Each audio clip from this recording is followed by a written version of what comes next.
Hi, I'm Paul. And I'm Tiffany. To some, we could be called career wizards. And to others, sometimes we seem like therapists. However, we definitely are not.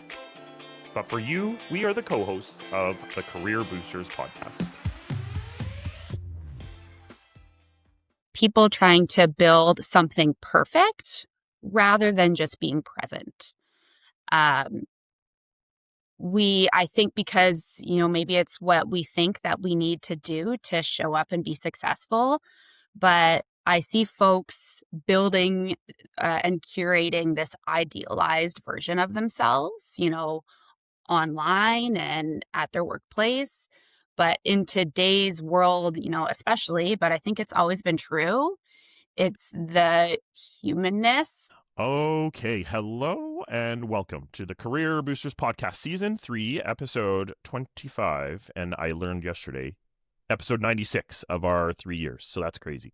As the classes that Tiffany and I teach are all wrapped up, it allows us some time to interview guests that we think are interesting and amazing, that also do interesting things. And this week, we are very excited to welcome Brea Elford to the show. She is the Marketing and Communications Partner here at the Alberta School of Business, part of the University of Alberta. When we think of the modern world of marketing and communications, they sit kind of at the intersection of strategy, psychology, creativity, and I think technology, which is really cool. It allows organizations to connect with the audience, not really by selling something, but more telling stories that move others and build trust and build brand. Today, we hope to dive into the fascinating world of marketing and communications, exploring how and what this cool intersection looks like. Learning about the field that is that is all about influence and connection. So, Brea, thank you so much for joining us. Welcome to the show. Thanks And the for first having question me. we have is, tell us about your role at the Alberta School of Business. Thanks, Paul. So, like you said, I am a marketing and communications partner at the University of Alberta. I'm part of the strategic communications team, which is one of the portfolios belonging to the larger external relations team at the University of Alberta. So some of my colleagues work in marketing, recruitment marketing, alumni, government relations, and then we also have our donor and development team, and we all work together as part of the external relations portfolio at the U of A. Cool. So I have 2 follow-up questions. What does like a day-to-day look like for a marketing and communications partner? I think what's really cool is every day is exceptionally different. We do lots of different things as partners. So my main portfolio right now is supporting the Alberta School of Business. So I work closely with you folks and folks across the school. But, I can, every day looks different, which is what I find so tremendously exciting about what I do. That's cool. We have at the School of Business, we have so many cool initiatives, so many different things happening in the world, right? It's, it could be an new undergrad program or a master's of management analytics or whatever that is, anything in between, right? Lots of cool stuff happening. When you think about the School of Business, what's your favorite part about working here? How many people say it's the people that they work with that is the best part about working here? Because I think that would be my answer. I've worked lots of different places, and I think we have a really great, close, kind community of people that work at the school that it isn't common to find in organizations, and I think that's really great. So you are correct. You are certainly not the first person, thankfully, to say the people is kind of whether it's the best thing about the MBA or it's the best thing about working at the School of Business. We hear that often, but what I love to hear is that it's never just a line. Like there's always some reason behind it, right? It can sound buzzwordy when someone's like, "It's the people," and that's where it stops. And you're like, "But is it though?" But every single person, yourself included, offer a reason and how that feels to them and what the experience is. So yes, you're in really good company, and thank you for continuing to highlight the people because we agree too. And you noted that you've worked in many different places. And We have students, I think, that have a bit of a misunderstanding of these types of roles like marketing, communications. I would put in there IT, accounting, these types of roles that exist everywhere. Literally everywhere has some version of a marketing or communications role. Every industry, every type of organization, it might look different. So, why higher ed? Can you tell us a little bit about how you've woven yourself into marketing and communications in higher ed specifically? Sure. Well, I'll be a little bit vulnerable here in my answer. Like many people, I think my journey to where I am now at the university hasn't been super polished and linear. I struggled pretty tremendously throughout my undergraduate degree, which I did take at the University of Alberta. I mean, it wasn't an easy 5 years for me. And looking back at that time now, I mean, there were a whole bunch of factors at play, but I do think it was kind of a classic case of burnout for me. I was a very high achieving academic student in all of the advanced placement classes. I was a competitive athlete growing up. And, I came to the university as a fresh young 18-year-old, and I think I just hit a wall.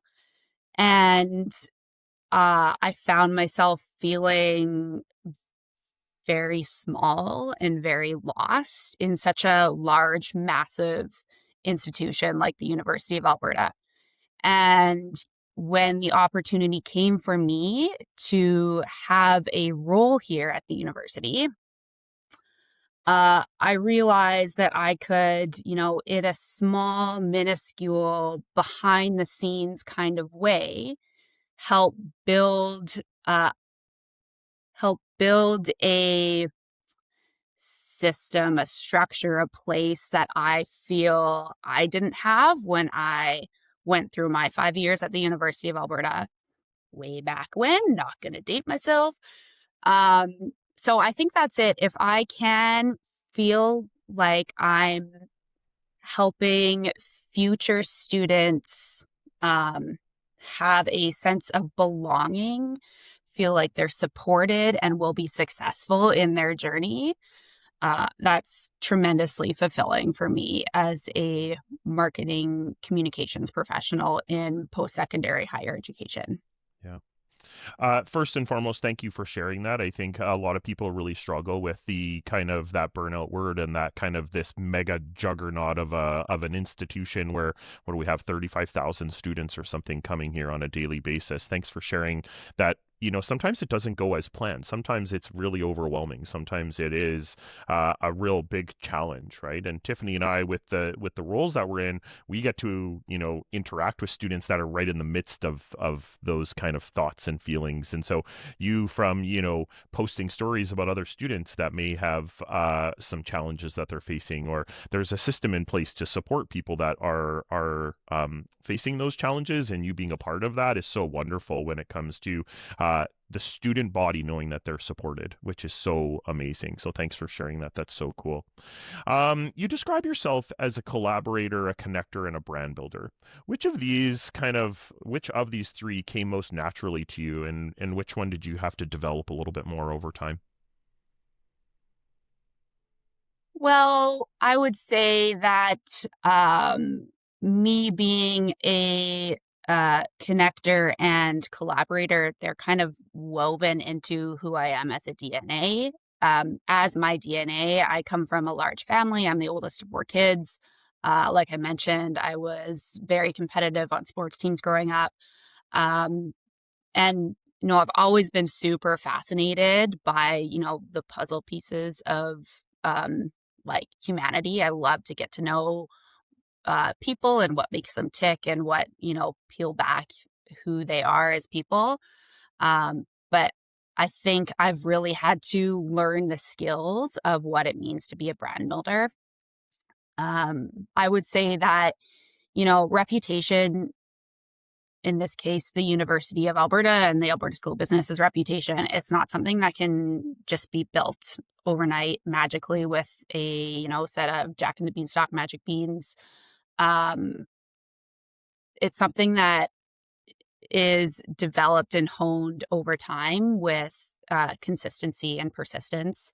And, I think we win as marketing and communicators when, a donor is thinking about giving a large gift and making an impact, or, an employer is looking to hire a recent graduate and they think about our students, or, a leader somewhere is looking to solve this big, complex, messy global problem, and they look to research that's coming out of the University of Alberta. And, all those things, sure, there are, quick wins and, moments of success that happen, but, those people um, come to look to the University of Alberta and think about the University of Alberta first and foremost because of all the, consistent hard work behind the scenes that happens, day in and day out, year after year. And so that's really been a skill that I've had to develop as I get familiar in my role and in this industry. I really appreciate that you've talked about it as a skill. And as you were talking about how to do this brand recognition, brand building, brand strength for an organization, my brain kept feeding me, gee, that's kind of what we tell students about personal brand. Almost all the words you use to build one for an organization isn't much different, or they're word for word the same as people building a personal brand, which, yes, of course, bleeds into professional, just how you show up as a human. So I'm wondering if you can make some connections for us, and maybe it's between mistakes organizations make in brand building that maybe humans also make. But like, where do we go wrong in this, organizationally or personal brand? And maybe they're the same. I mean, personally, and I'm certainly no expert in building a personal brand, but what I see is, people trying to build something perfect rather than just being present. Um, I think because, maybe it's what we think that we need to do to show up and be successful, but I see folks building and curating this idealized version of themselves, online and at their workplace. But in today's world, especially, but I think it's always been true, it's the humanness. So our quirks, our failures, our personalities that are our real assets. And that's what's going to make us stand out over time. I that could be like one of the best statements that I've heard on this podcast before. It is, I think we see a lot of students, and especially MBA students, to think about the typical, I'm just going to say like in air quotes, the typical MBA student. They're 25 to 35 years old. They think they need to show up perfect in every facet of their life. And imagine what kind of pressure that puts onto somebody. But if you literally just show up as your best self in that moment, whatever that looks like, and be present with that, you are going to make much more headway when it comes to building your brand and building your, your best self. And it you can't explain it any simpler, yet we still seek perfection, which is fascinating to me. And organizations are the same. They are seeking the perfect client, the perfect product, all of these things. But sometimes life is messy and you have to realize that and be okay with that, which is really interesting. When we think about the audiences that you continue to get to work with, they could be students, they could be donors, they could be faculty, employers. How do you, as like a marketing and communications professional, make sure that the brand voice is still speaking kind of the same thing on a very regular basis, but it resonates with different types of people? I'm sure, with our audience being MBA students and graduates, they're pretty familiar with the dinner party analogy, but that's something that I like to think about. Networking is such a big component of the MBA student journey. Also, it's a big part of what I do. Um, I have for myself my personality. I have my values and my morals, and those are never going to change. They're what's made me who I am, but the stories I tell and how I tell them, they might be different depending on if I'm speaking to, my grandparents or if I'm speaking to a government official or a dean or a student. So I think that's what I really try to remember when I'm thinking about things that I'm putting together, campaigns I'm making, stories I'm writing, whatever it may be, for different audiences at the University of Alberta. So we're a one university master brand at the University of Alberta, but we do need to consider the frequency and the language that we're using to speak to these different audiences. If I'm speaking to a prospective student, I'm gonna use language that is conveys a sense of belonging and welcoming and opportunity. If I'm speaking to a donor, it's going to be about legacy and impact. So the how, the specifics may change, but the who I am, my core values will never differ. And you may not realize it, but that is exactly the messaging that we give to students. And so it's on par with this organizational brand versus personal brand piece. We talk about ourselves having a master brand, a core, but when we go to an interview, a job interview, the stories that we tell and how we tell them changes depending on the audience. But the core experience and the core master brand of who we are as a person should be a consistent experience. And if it isn't, then like something's up, but the stories get Mm-hmm. to flex, which is really cool. Mm-hmm. You said something a little bit ago that I want to circle back to. And you noted that, brand recognition means a donor thinks of us perhaps with a legacy gift, or someone thinks about the research when they need something research, or an alumni thinks of us when their kid gets to the age of going to university, right? That brand recognition is part of, I have to imagine, a success metric for you, but I don't think it's very easy to tie like the thing Brea did today to, a donor thinking of us in a few months or few years down the road, even though there are connections. So how do you define success when it is a gray area between the outcomes and kind of what you do every day? That can't be as clear as maybe it is in some roles.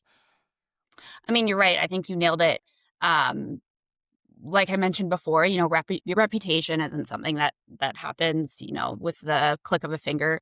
And in higher education, especially, we're not selling a new hamburger at McDonald's or whatever. We're not selling a fast moving consumer good. It's a transformative experience that we're trying to market to people. And so if we're looking at those, only at those immediate conversions, then I think we're kind of missing a big opportunity there. And there are a few different things that I personally look at, and I think we look at as a team, that I won't get too much into detail. But I mean, there's things like, are we on the short list for people when they're deciding where to go? As a researcher, they're looking at future career opportunities. Are we staying top of mind through our brand awareness? Is there the affiliation and pride? Is that there?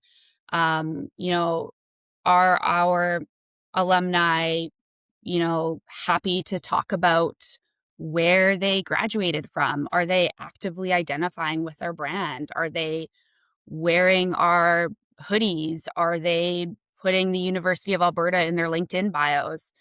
I think it's that emotional buy-in there that is one of the leading indicators for, like future donor support, or like you said, when parents are talking to their kids about where to go, student referrals. So, and there's a bunch of things there that go beyond, the analytics, which are also important. We can't do our job without those. But there are some of those bigger picture elements that we really need to consider long term when we're looking at success of our role. I'm going to involve a little bit of the red car syndrome right now, but like, I think about those university hoodies that we see everywhere around Edmonton. Like it could be someone as young as like, a preteen all the way up to a grandparent or something like that wearing an oversized extra large bookstore hoodie, right? And I think I see them everywhere I go. And because I work there, maybe that's why I notice them a little bit more. But I think it's so cool that you think about your role has a piece in like delivering that brand, and it's so unique and so interesting, and there's just so many things we could get into, but we don't have time. So there is a real tension right now in marketing, and I believe, and I will maybe ask you what you think about this, but AI generated content that is very fast, very scalable, and the kind of like authentic human storytelling experience that you guys definitely champion. Where do you think that line gets drawn and who gets to draw it? I mean, yeah, what a massive question that everyone's having to grapple with. It seems like every like group that I get together with or conversation that I have with people is centered around like AI and what does that mean for us in the future and our jobs and employment. And um, you know, it's interesting because, and I would love to know what you guys think too, but we're it seems like so much has happened in such a short period of time, but we're really just at the beginning. It's just the infant stage of this whole big world of AI and the tools and systems that are going to exist to help us be successful in our jobs. But, the line I think is between AI generated content and that human storytelling, which, like you said, is kind of central to, who I am and what I do, is the um, presence of lived experience, of emotionality, of intentionality, of soul. That's something that these AI tools and systems just don't have. AI is great. It excels at um, structured data and analyzing patterns. But it's lacking, the vulnerability and the unique perspectives that I spoke about that are um, that these algorithms cannot feel and create. Um, Whether that answers your question or not, I guess Yeah, who draws the line? Uh, Again, such a big question, but I think a lot of it comes down to us and our usage. I think we have to be accountable for the systems that we use and how we use it. We were in a meeting the other day and we had actually a presentation on AI use at the university. And the individual who was speaking said, um, I before AI, I had, people helping me write my speeches or remarks. And, I never disclosed that I had a ghostwriter help me with that. It was still me owning these words and being accountable to what I'm saying. So, um, you know, I think as we use these tools more and more frequently, and I think there'll be a time not too long in the future that we won't be doing our jobs without these tools if we're not already. But we do have to be accountable and own what we're saying and how we're saying it, even if we're using um, some of these tools that are becoming increasingly common. Yeah, I'm just going to share one little thing with you about that. I think the ghostwriters are still there. Some of them are named Claude and Gemini now, and they help Mhm. us a little bit with those things. But I think, Tiffany and I really believe in like a co-creation of things with artificial intelligence and the human experience, right? I'll give you a perfect example. When I was writing our little intro for today, I did research. I thought about like the world of marketing, what that looks like, and I pulled and pieced together some of the words that really felt natural to me because I was the one saying them. And so it is literally like that shared experience of like, it helped me kind of put a few things to brainstorm with, and then I was the final deliverer of that kind of instance, right? And I think it just allows us to have little mini ghostwriters helping us along the way, right? But we can't. I didn't copy and paste anything, nothing like that. It was just it was an iterative process of kind of development and delivery, right? So I think that's really Mm-hmm. cool. Yeah, nice. Mm-hmm. I will add two quick things. The word yet, I think, is becoming really important in this conversation because we get students to talk about this and think about it too, and we keep hearing things like, AI isn't creative yet. And actually, I would point out it is creative. It's how you use it, and it can spark your own creativity. But we keep needing to remind ourselves to use the word yet. AI today is the worst AI we will ever interact with. It will Mm-hmm. all get Which is better and more mind powerful. blowing Right? because of how far we've come in just I like a know. year. It's like, go figure. So you talk about who draws the line. I think the line's moving. Like who draws the line and where the line is today ain't going to be where the line is tomorrow. And so that understanding of here's what I think about it today, but I need to be willing to kind of shift with this as it shifts. So, yeah, Mm-hmm. cool. Absolutely. One quick last question will go on because we're running quickly out of time here. But I'm always curious, especially marketers and communication experts who really understand the nuts and bolts of really good marketing communications. Have you seen something recently that wasn't from you, or maybe wasn't even U of A, but you were like, "Oh, that's good. I wish I'd had a hand in that." What did you see? I mean, so many things. I've been really fascinated these days, and they're not really new, but some of the non-traditional forms of interviewing. So, some of the more popular ones, I'm sure you've seen them, like the Hot Ones interview style, where the interviewer interviews celebrities and famous people while they're eating hot wings. Or there's another one Yep. called Subway Takes, where they ask for a hot take while the person is on the subway. Mhm. Um, I mean, there's so many. Track Star, I think that's what it's called, where the guy interviews people on the street while they're listening to music and then asks them about their experience Yeah. about that particular song or whatever.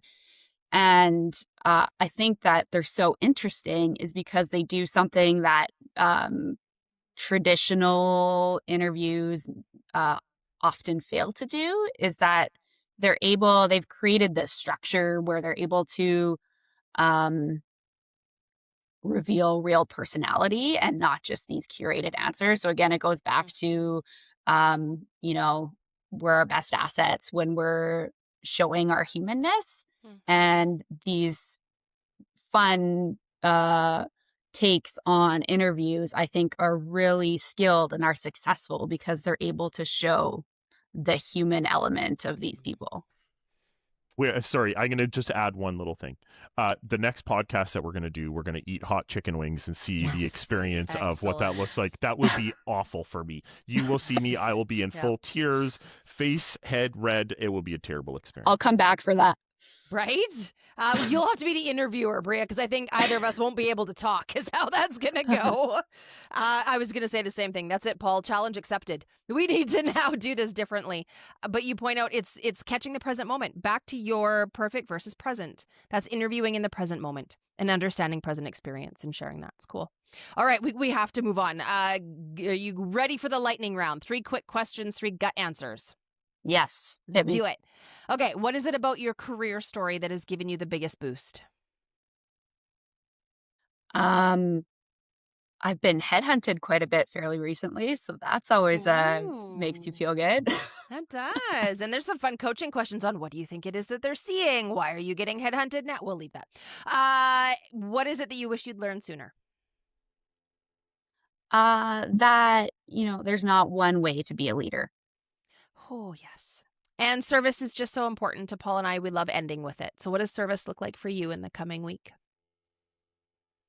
This is an excellent reminder. Thank you for asking that question. I have a sister who is pregnant and they just recently moved houses. So I'm going to reach out to her and ask how I can help um, in any way for them this weekend. Love it. All right, Paul, you're up. What's your random question? Okay, Bria, we've known each other for quite some time. I know that Bria loves to travel. What is the next destination of travel for Bria? Well, I did just get back from Australia for a month. Um, the next destination, I don't know how familiar you are with experiences in Rwanda and Uganda, but you can go on safaris where you trek through, I don't know, the jungle to sit with gorillas for an hour. And that's always been, one of the things that I want to experience most. So I'm hoping if that's not next, then that's something that I get to do in the near future. Man, I think at least 3 times in the last, 5 podcasts, I have ended with, "Can you pack me in your suitcase?" Like, do you have a Tiffany-sized suitcase that I can fit in that I'm is sure we can preferably get pink or it. Yeah, purple? Amazing. I do know someone who has done that experience, and it is mind-blowing is my understanding. So please tell us when you go. We'll have you back on to tell us all about it. We'll make a podcast just about absolutely. that. Brea, so Paul has known you a lot longer than I have, but you and I have interacted a few times, and I want to pull back this like master brand idea that the experience that you get when you interact with Brea is consistent. However, how we interact and the stories you tell and the things you share is the stuff that changes for the moment. And I think you are a beautiful example of everything that you've been talking today, which is how do you understand brand, build it, be consistent, showcase it, because you do it for yourself and you do it for the School of Business. So Paul and I thank you for that, but broader to the University of Alberta. And I just think the fact that you started off talking about belonging as this tie in to marketing and communications, I don't think that's linked enough, because your most masterful marketers of themselves or organization are people who create a feeling of belonging, a feeling of that's my people, I feel seen. So thank you for bringing that to the work that you do, to yourself, and to the school that Paul and I just are blessed to belong to. So thank you for contributing to that. No, thank you both. This was a blast. I was a little bit nervous. Like I said, first podcast I've ever done. But yeah, it was just such a great conversation to have with you both. Love it. Cool. Thank you. Okay, as usual, Paul and I have a little huddle on the side. We're like, what do you want to talk about for key takeaways? And it's always like, oh my God, there were so many. Or I want to talk about it. No, I want to talk about it. It's a quick conversation. But we had the same one with Brea because there were just so many lovely things that connected to so much of what we do. But if you were watching the faces when she said the words perfect versus present, both of our faces were like that's it. In just 3 words, to aim for present versus perfect, and how much we do the opposite of that, and the detriment that it is to ourselves, to our own brand, to our connection with other humans that we talk about so much, to relationship building. When we are aiming for perfect and we forget to be present, I think we just do ourselves the biggest disservice. So I don't know, I'm going to stick that on a sticky note around here and just perfect versus present. Love that. Mhm. I deal with perfectionism all the time in my own thought and way of being, and I think presence just really helps that along. So I can't agree more. So many things. The thing that I actually, if we think about, this is a podcast all about marketing and communications. Who's our audience? And she gave the little story about the dinner party. That really resonated with me. If you're talking to your grandma, this is the kind of story that you're going to tell, but this is what you're going to say. If you're talking to a professor or somebody that has a lot of influence in the corporate world, you're going to tell the same story, but maybe in a bit of a different way. And I really loved the just considering who your audience is when you're thinking about delivering the stories that you're trying to deliver. Which is lovely. And it's such a flip from what is the story I want to tell, which is I very know. me-centric, versus what's the Yeah. story they want to hear. They want to hear. Yeah. And do we even stop to think about that? That's pretty Yeah. cool. So important. Oh boy. All right. We are at the time of year where we actually don't entirely know what's coming next. So stay tuned. Be surprised like we are going to be surprised, but we will see you next week talking to someone about something.